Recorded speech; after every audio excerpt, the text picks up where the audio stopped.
Yes, the easiest way to say that, Mitch, is I spent for a good 10, 12 years working in the petrochemical sector. So quality management, work health and safety, environmental, very, very important, within that particular sector. I'm very compliance driven. Even though I come from a HR background, compliance has become so important. So for me, helping organisations set up their systems so they've got that point of difference, they can improve their efficiency. There's so many different reasons why they would look to get accredited. But also it's nice to be able to sit down with some organisations and say to them, actually, something, maybe you don't need to go that far. Maybe we can just do something else. So it's a question of really providing organisations with a direction. And I think for me, again, it's all about helping people, helping organisations. I've had probably half a dozen NDIS organisations now that have decided they want to be 9001 accredited. I've had probably the same number of aged care organisations as well.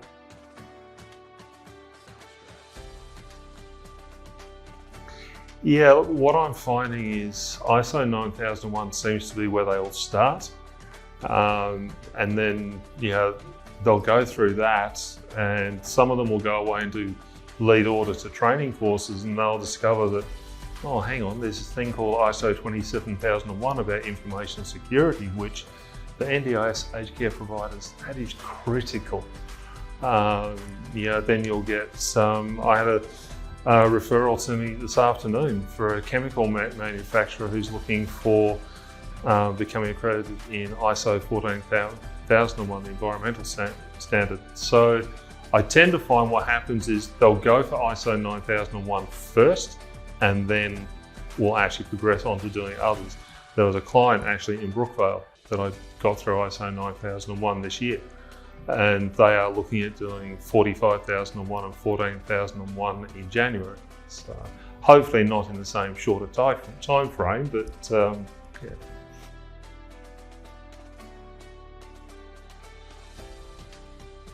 Okay, so I'm an accredited ISO auditor in 9001, 45001, 14001. I also do training on the risk management standard and the mental health standard 45003 through PricewaterhouseCoopers and SIA Global. Both have slightly different approaches, but the key things are the same. What we're saying during stage one is we want to see that your systems are in place. Not interested in evidence. I want to see that there are systems in place and that those systems meet with the requirements of the standard. What I usually say to my clients is, you've got to remember, when you review a standard, everywhere it says the organisation shall, that is a mandatory requirement if it is relevant to your business. So we have checklists for the clients to go through those. As an auditor during stage one, it's not my role to come up with a whole bunch of non-conformances. I can come up with a lot of opportunities for improvement, but my role at the end of stage one is to be able to say, I recommend you to progress to stage two, or I think you've got some additional work to do still. Stage two is all evidence-based. Stage two is fundamentally, your manual says this, show me, okay? Your HR policies say you do this, show me some evidence. Yeah, it's all about the evidentiary side of things.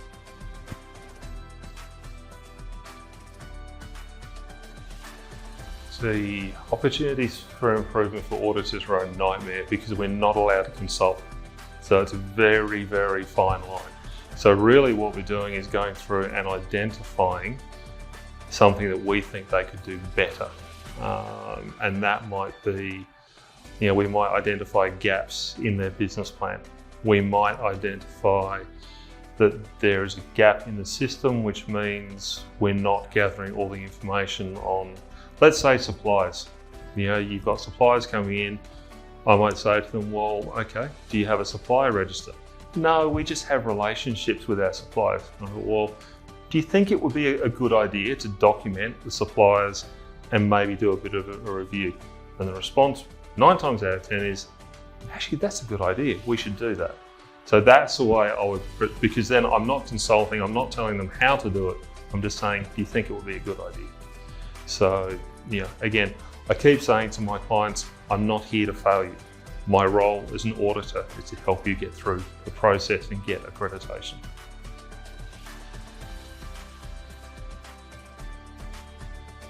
When I when I move out of the NDIS sector, because there's not a lot of other software packages around, which the type of organisation I work with is generally small to medium size.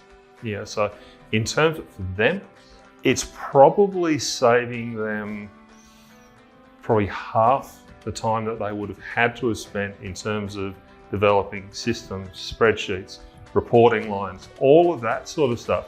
Because what people forget is that SafeRite has the capacity to develop reports, which can go to the management team, the board of directors.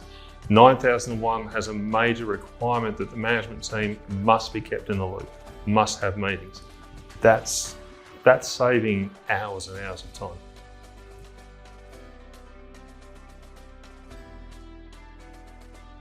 Okay, so for me, I'm looking to understand what type of business am I dealing with. Okay, so for example, a quote for a business working in the petrochemical sector is going to be a lot more complicated than, say, a manufacturing business. Where we've got issues around information security, then those are some of the things that I look at, because it means our manuals need to be maybe a little bit more detailed, a little bit more information, which of course will increase the price. I'm looking to see, as I mentioned before, is there a business plan in place? Sometimes, on a very rare occasion, you may get both a business plan and a strategic plan. So you've got someone saying, well, this is where I want to be and this is how I'm going to get there, which is great. Doesn't happen very often, but occasionally it does happen. I'm looking to see what other systems are there. Is it just a question of there are a whole bunch of practices that I need to convert to systems? Or are there no practices at all, and this basically means we are starting from scratch? Those are the sort of things I'm looking for.